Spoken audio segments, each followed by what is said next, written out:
Hello viewers, আসসালামু আলাইকুম। Welcome back to my channel. আমার বাসার মতো আপনাদের অনেকের বাসায় বাচ্চা বড় কেউ হয়তো সবজি খেতে পছন্দ করে না। আমার বাসায় আমার হাজবেন্ড আর আমার বেবি দুজনের একজনও একদমই সবজি খেতে পছন্দ করে না।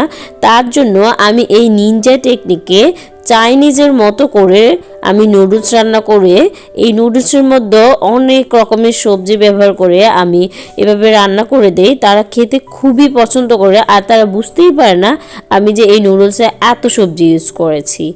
যাদের কাছে আমার রেসিপি ভালো লাগে অবশ্যই আমার চ্যানেলটি সাবস্ক্রাইব করবেন আর পাশে থাকা বেল বাটনে ক্লিক করে রাখবেন, তাহলে যে কোনো নতুন রেসিপির সাথে সাথেই নোটিফিকেশন পেয়ে যাবেন। চলুন রেসিপিটি দেখে নিই। আমি এখানে বড় সাইজের একটা আস্ত গাজর এরকম লম্বা লম্বা কুচি করে কেটে নিয়েছি, দুইটা সিম কুচি করে কেটে নিয়েছি। এখানে আমি 5 টুকরা ফুলকপি এরকম ছোট করে কেটে নিয়েছি, একটা বড় সাইজের আলু কুচি করে কেটে নিয়েছি, বাঁধাকপি এইরকম কুচি করে 2 কাপ কেটে নিয়েছি, আর ধনেপাতা কুচি করে কেটে নিয়েছি, কাঁচামরিচ নিয়েছি 6-7টা ফালি করে কাটা, আর পেঁয়াজ কুচি, আর নিয়েছি পেঁয়াজ পাতা, আর লাগবে আমার 2টা ডিম। পেঁয়াজ পাতা অথবা স্প্রিং অনিয়ন অথবা পেঁয়াজের কলি যেটাই বলুন, এগুলোকে আমি এরকম লম্বা করে কেটে নিয়েছি। আর এখানে নিয়েছি আমি নুডলস, আমি এই কোম্পানির নুডলসটা ইউজ করি। আপনারা অনেকেই জানতে চান চাইনিজ রেস্টুরেন্টগুলোতে কোন নুডলসটা ইউজ করা হয়। এই মোটা নুডলসটা ইউজ করা হয় অথবা ড্রাগন নুডলস নামেও এটাকে চেনা যায়। কিন্তু এখানে আমি একটা প্যানের মধ্যে পর্যাপ্ত পরিমাণ পানি দিয়ে যখন এইরকম একটু ফুটতে শুরু করছে তখন আমি দিয়ে দিচ্ছি 1 টেবিল চামচ লবণ, আর দিয়ে দিচ্ছি 1 টেবিল চামচ তেল, দিয়ে আমি এটা ভালোভাবে মিশিয়ে ফুটার অবস্থার আগ পর্যন্ত ওয়েট করব। যখনই পানির উপরের দিকে বলক চলে আসবে তখনই নুডলসগুলো দিয়ে দিতে হবে। আমি এখানে যে সবজি ইউজ করছি আপনাদের ঠিক সেই সবজি ইউজ করতে হবে এমন কিন্তু কোনো কথা না। আপনাদের বাসায় যে সবজিগুলো নর্মালি বা সচরাচর থাকে সেগুলো দিয়ে আপনি রান্না করতে পারেন। নুডলসটা সেদ্ধ হয়ে গেছে, যখনই দেখতে পারবেন এইরকম ফুলে গিয়েছে। আর আমি একটু আপনাদেরকে আরও বোঝার জন্য বলে দিচ্ছি, হাত দিয়ে এভাবে আপনারা কেটে দেখবেন ভেতরে কোনো সাদা দানা আছে কিনা। যদি সাদা দানা না থাকে তাহলে বুঝতে হবে নুডলস হয়ে গিয়েছে। গরম নুডলসগুলোকে আমি একটা চাকনিতে দিয়ে তার উপর ঠান্ডা পানির সাথে সাথে দিয়ে দিয়েছি। এই যে দেখুন নুডলসটা কতটা ঝরঝরে, এটা হয়েছে লবণ আর তেল দেওয়ার জন্য। এখন আমি একটা প্যানের মধ্যে 3 টেবিল চামচ খাবার তেল আর দিয়ে দিয়েছি আগে থেকে 3টা কুচি করে রাখা পেঁয়াজ কুচি আর 5-6টার মতো কাঁচামরিচের ফালি দিয়ে 1 মিনিট আমি ভেজে নেব। ভেজে 1 মিনিট পর আমি গাজর কুচি আর আলু কুচিটা দিয়ে দিচ্ছি, কারণ গাজর আর আলুটা কিন্তু একটু শক্ত হয় যার জন্য সেদ্ধ হতে সময় লাগে। আর এখানে আমি আধা চামচ লবণ দিয়ে দিচ্ছি যাতে করে তাড়াতাড়ি সেদ্ধ হয়ে যায়।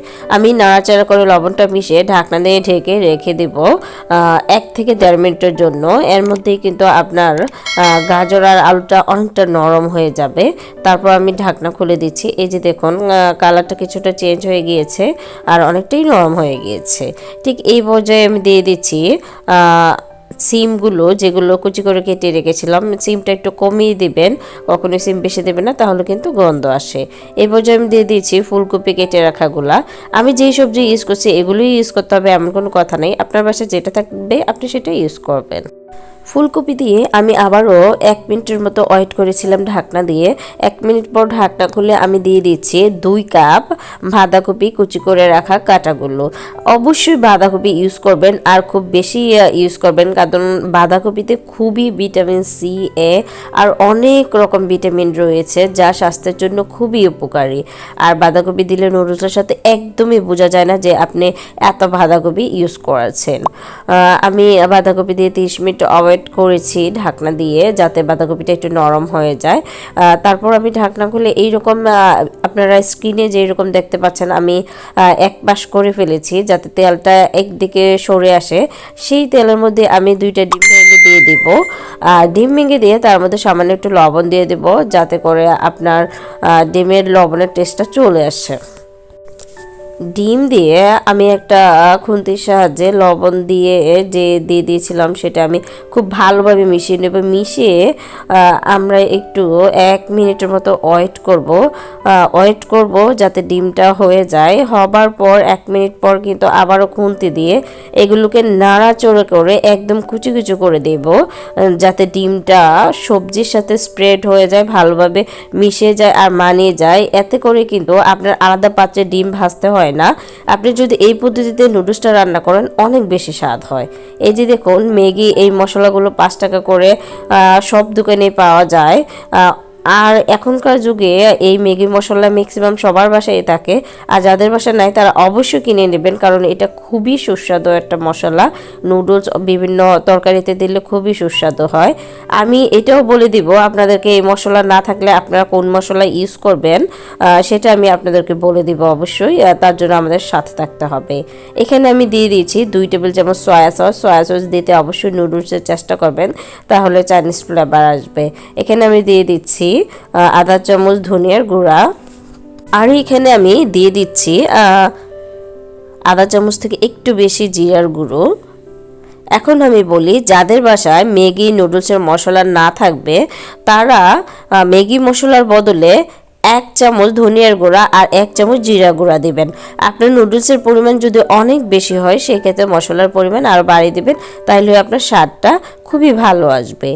এখন আমি দিয়ে দিয়েছি পেঁয়াজ পাতা আর ধনেপাতা কুচিগুলো, এগুলো একদম শেষ পর্যায়ে দিতে হবে। আর এগুলো দিয়ে কিন্তু বেশি রান্না করা যাবে না, 1 মিনিটের মতো নাড়াচাড়া করে মিশিয়ে রান্না করতে হবে। এখন আমার চুলার আঁচ ছিল মিডিয়াম, এই পর্যায়ে কিন্তু আমি চুলার আঁচ মিডিয়ামই করে রেখেছি। মিডিয়াম থেকে একটু বাড়িয়ে দিয়ে এখন আমি ভালো মতো সবজিটা মিশিয়ে নিয়েছি 1 মিনিট সময়ের মধ্যে। মিশিয়ে আমি কিন্তু আপনারা সবজিটা আর নুডলসের সব কাজ শেষ হয়ে গেছে দেখুন। এখন আমি চুলা থেকে উঠিয়ে নিয়েছি।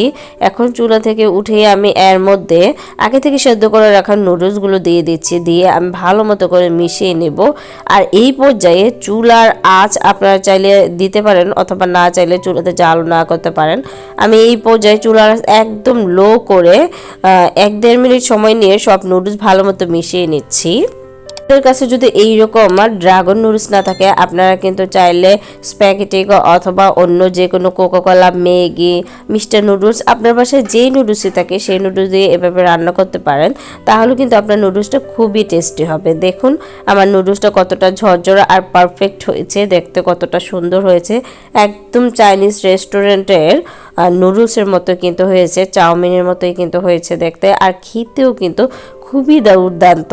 আপনাদের কাছে আমার রেসিপিটা আশা করি ভালো লেগেছে। ভালো লাগলে অবশ্যই লাইক আর কমেন্ট করবেন, আর আমার চ্যানেলটি সাবস্ক্রাইব করবেন, আর আমার ফেসবুক পেজটি অবশ্যই লাইক ফলো দিয়ে রাখবেন, কমেন্ট করবেন, আর আমার ভিডিওটি বেশি বেশি শেয়ার করবেন।